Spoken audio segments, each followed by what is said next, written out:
ఇప్పుడే అందిన వార్త ఇరకాటంలో నెట్టివేసిన సీఎం రేవంత్ రెడ్డి తీవ్ర టెన్షన్లో రాహుల్ గాంధీ అంటూ వార్తలు అయితే వస్తున్నాయండి. దీనికి సంబంధించి వివరాలు చెప్పడానికే వీడియో చేయడం జరుగుతుంది. చాలా మంది వీడియోస్తున్నారు కానీ సబ్స్క్రైబ్ చేసుకొని మర్చిపోతున్నారు. దయచేసి ఛానల్ సబ్స్క్రైబ్ చేసుకొని బెల్ ఐకాన్ ఆల్ ట్యాప్ చేయండి. ఇటువంటి ఇంపార్టెంట్ ఇన్ఫర్మేషన్ మిస్ అవ్వకుండా మీ ఫోన్ నోటిఫికేషన్ రూపంలో వస్తుందండి.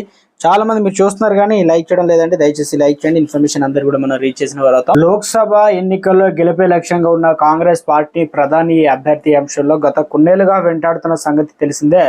రాహుల్ గాంధీ ప్రధాని చేయాలని ఆ పార్టీ అగ్రనేతలు భావిస్తున్నప్పటికీ అధికారం ప్రకటించడంలో మాత్రం వెనుకడుగుగా వేస్తున్నారు. ఎందుకంటే ఇండియా కూటమిలో భాగమైన కాంగ్రెస్ పార్టీ ప్రధాని అభ్యర్థి విషయంలో ఏకీకృత నిర్ణయం ప్రకటించడానికి వీల్లేదు. దాంతో ఇండియా కూటమిలో ప్రధాని అభ్యర్థి అంశం ఒక పెద్ద సస్పెన్షన్ లా మారింది. అటువైపు ఎన్డీఏ కూటమి నుంచి నరేంద్ర మోడీని మరోసారి ప్రధాని అభ్యర్థిగా ఉండడంతో ఆయన ఫోటో చూపిస్తూ ఎన్నికల ప్రచారం నిర్వహిస్తున్న కమల్నాథులు. కానీ ఇటువైపు ఇండియా కూటమి పరిస్థితి అలా లేదు. ప్రధాని అభ్యర్థిని ఎన్నుకోవడంలో ఇండియా కూటమి అనిశ్చిత కొరబడింది. ఈ నేపథ్యంలో ఎన్నికల్లో గెలిచిన తర్వాత ప్రధాని అభ్యర్థి ఎన్నుకుంటామని రాహుల్ గాంధీ ఆ మధ్య వ్యాఖ్యానించిన సంగతి విధాతమే. అయితే ఈ వ్యాఖ్యల సంబంధం లేకుండా ప్రధాని అభ్యర్థి విషయంలో తెలంగాణ సీఎం రేవంత్ రెడ్డి చేసిన వ్యాఖ్యలు కొంత చర్చనీయాంశం అవుతుంది.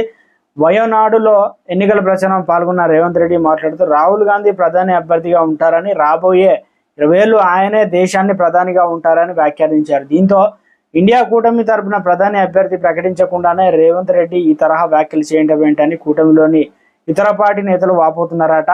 కాంగ్రెస్ అగ్రనేతలు ప్రధాని అభ్యర్థి విషయంలోనూ మౌనం వహిస్తుంటే రేవంత్ రెడ్డి మాత్రం రాహుల్ గాంధీ ప్రధాని అభ్యర్థి అన్నట్లుగా వివరించడం సరికాదనేది కూటమిలో ఇతర నేతల అభిప్రాయం. మొత్తానికి రేవంత్ రెడ్డి చేసిన వ్యాఖ్యలతో కూటమిలో అనిశ్చితి పెరగడం ఖాయం కనిపిస్తుంది. మరి ఏం జరుగుతుంది అనేది చూడాలి.